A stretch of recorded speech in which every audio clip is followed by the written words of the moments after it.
back already, man. This is a quick 5-minute conversation with Martin Anderson. Martin was also another former professional basketball player like Coach Cooper. Martin is, I can't remember where all the flags were, but I'm going to wait until he gets on so he can tell me where he's played. But if you check his IG, you'll see, I think, Italy, you'll see Mexico. Uh, Obviously, he played somewhere in the U.S. somewhere, I'm not sure. But the main thing is trying to get my man back on this. And if not, we got 4 minutes, man. So we're going to be quick. It might have been my Wi-Fi, man. It might have been me for sure because it's I thought it was not, but it seems like we're having trouble with joining right now. Coach Martin, you there? My man, we did it. We did it. Finally, we got it. Yeah, man. I was hoping I wasn't the cause of the problem with the connectivity. I had a little bit of trouble with Coach Coop's interview earlier, so hopefully that's not the case this time. We're going to get him back on too. You'll meet him at the Committed to the Craft conference, man. So that's kind of all love right there. So tell me, I know we have a short amount of time, but how did you get into the training game after you played overseas, played professionally? Well, for me, it kind of happened not by choice. It kind of was just placed into my life. I had kids and parents that were constantly asking me while I was playing. But then when I got injured and I wasn't able to play anymore, I just decided to give it a chance. And I actually enjoyed it and got a lot more benefit from this side of it and more love from this side, more passion than I got as a player. Like, it's just the impact that you have on people and just being able to direct these young people in the right direction. So I'm enjoying it. How long have you been doing it? I've been doing this 5 years now. 5 years now. How do you have these connections with these elite women players? I know you do with men as well, but I recently saw the elite clinic coming up. How do you forge these relationships? I mean, and who's coming? Who's coming also, by the way, like just so people know what I'm talking about. Who's coming and how did you meet them? So we just put on this elite clinic. We've got Delia Daniels, McDonald's All-American, Megan Huff, she was in the league. Just all these different people that we wanted to bring on. And I'm just, like you said, I work with men and women, but just approaching the women's game and just trying to make an impact in that as much as possible. Because as you know, the women's game is just continuing to evolve. And Megan, we went to high school at the same time, so I've known Megan a long time. Delia is like a little sister to me. So, I mean, just being around the game and being in the Seattle area, I mean, you just get to know people along the way. So, I mean, I'm blessed that they are a part of it and just looking forward to seeing that the impact it has on these young girls. For sure, man. You're making a trip to get down to Kentucky. What makes the Committed to the Craft conference so worth going to for you being so far away? Well, just getting into this game like 5 years ago, coaching and stuff. I've always loved Phil's work, Phil Handy. I love Rob's work.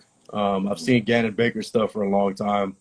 So just being able to learn, and I just want to be a sponge. Like, I'm not even, I just want to be a sponge. Like, I think the best thing that we can do as coaches is learn from each other, because it's like we don't know everything, and it's just having an ego that, we can learn from each other. We can be a sponge. I can learn from Phil. I can learn from Rob. I can learn from Gannon. I can learn from you. I can learn from anybody that's showing up there. So I'm just going there to be a sponge and just learn as much as possible.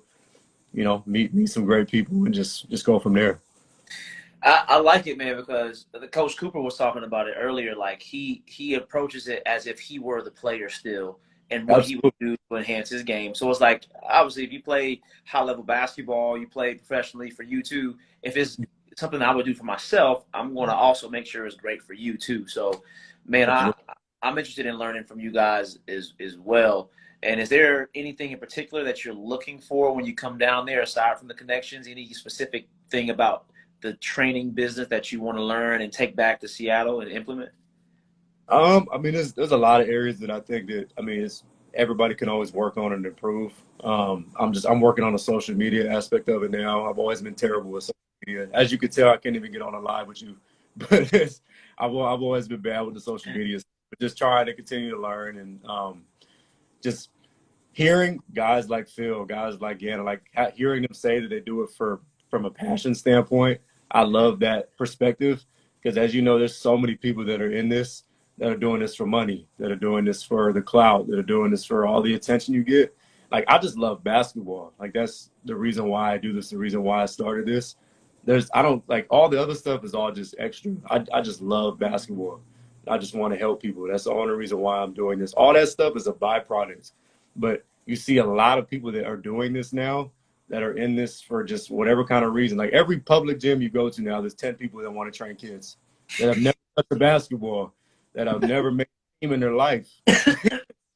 And I'm saying, like, do you have to play to be a great coach? No, but it's just that's the way the stuff is going now, and it's in this area for sure. I mean, there's 1,000 people trying to train people, so I mean, it's just as long as you're in it for passion and you're actually trying to help kids, I think that's great. So that's what I'm looking to get out of it, and just hearing them say that is just great to hear.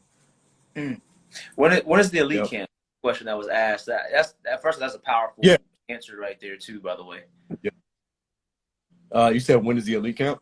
Yes. So we're doing multiple dates. So we're gonna go June 15th, June 22nd, June 29th, July 6th, July 20th, and July 27th. So we're having separate elite clinics.